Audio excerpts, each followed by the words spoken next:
Vous avez souvenance de l'épidémie de la dengue qui a endeuillé tous les pays entiers. Nous avons tiré des leçons et des instructions ont été données par les plus hautes autorités, notamment les présidents du FASO, chef de l'État, pour qu'en 2024, la situation puisse changer. Pour qu'elle change, il faut agir sur plusieurs plans. L'un des plans, c'est de détruire ce qui est à l'origine, c'est-à-dire les moustiques. C'est pourquoi au niveau du ministère de la Santé, il a été décidé de la pulvérisation intradomiciliaire qui va permettre d'attaquer les moustiques qui sont à l'origine de ce que nous appelons l'épidémie de la dengue. Vous avez suivi avec nous dans les domiciles. Les propriétaires des domiciles ont ouvert leurs domiciles. Ils ont été réceptifs à cette approche, ce qui est très bien, qui rentre en ligne de compte de l'approche que nous appelons l'approche One Health, une seule santé. Ça veut dire pour que les populations soient en bonne santé, il ne s'agit plus du ministère en charge de la santé.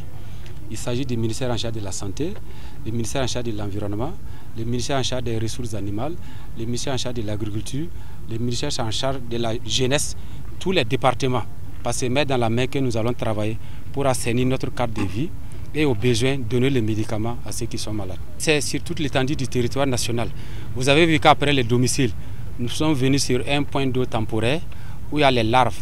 À ce niveau, il s'agit de faire la pulvérisation pour que les larves soient détruites. À ce niveau, il y a le temps de rémanence, c'est 2 semaines. Et au niveau des domiciles, le temps, c'est 6 mois. Également, en amont de cela, le chef de l'État a instruit pour que nous procédions au curage des caniveaux. Cela a commencé à Bobo-Dioulasso et à Ouagadougou. Cela participe également à la destruction des gîtes larvaires qui nous causent tant de dommages avec l'épidémie de dengue et la survenue du paludisme. Les populations sont mobilisées. Nous espérons qu'à travers ces populations, un message va passer dans les différents quartiers pour que plus que jamais, la question de l'assainissement ne soit pas source de maladies et de décès.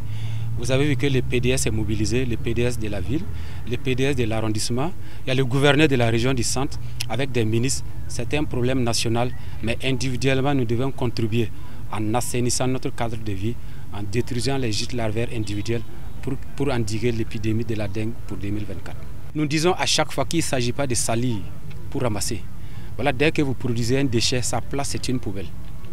Dès que vous avez la poubelle, vous devez vous abonner au service de précollecte qui vont prendre ces déchets-là pour aller dans le système. Mais les populations ont l'habitude de salir pour qu'on ramasse. Il n'en est pas ainsi. Donc c'est un appel à la population pour un assainissement individuel. Tout déchet produit à sa place dans une poubelle. Pour la poubelle, vous allez parler de moyens, ce n'est pas souvent le cas.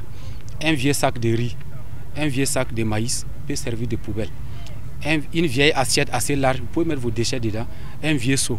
Et en ce moment, les services de précollecte vont passer. Si vous avez les moyens, vous pouvez vous procurer une poubelle en bonne et due forme avec des demi-fûts de barriques et autres. Mais à chaque niveau, on peut faire l'effort pour précollecter ces déchets pour que le système de déchets soit efficace et que la bile en soit débarrassée. L'opération va se poursuivre jusqu'à ce qu'on ait des éléments qui puissent nous permettre de savoir que les gîtes larvaires ont disparu. Vous avez vu avec l'application en milieu ouvert, ils ont dit qu'ils vont passer de manière permanente en 2 semaines pour voir est-ce que les larves ont disparu. Donc ça va continuer à ce niveau-là. Au niveau des domiciles, c'est 6 mois. Donc si on doit répartir, c'est dans 6 mois. Pour mener à bien cette action, nous avons, en collaboration avec le ministère en charge de la Santé et de l'Hygiène publique, fait le recrutement de 15 000 volontaires pour les accompagner. Et ces volontaires sont ce qu'on appelle les ASBC, qui sont des agents de santé à base communautaire. Ils accompagnent le ministère, il y en a 15 000, donc qui sont recrutés. Ils les accompagnent dans la pulvérisation, aussi bien à l'extérieur qu'intradomiciliaire. Donc ces jeunes reçoivent une formation et ils accompagnent l'ensemble pour l'hygiène et la santé publique. Et c'est très bien que des jeunes et des volontaires puissent se mobiliser parce que ça contribue à la citoyenneté, ça contribue aussi à la cohésion sociale. Et nous les encourageons.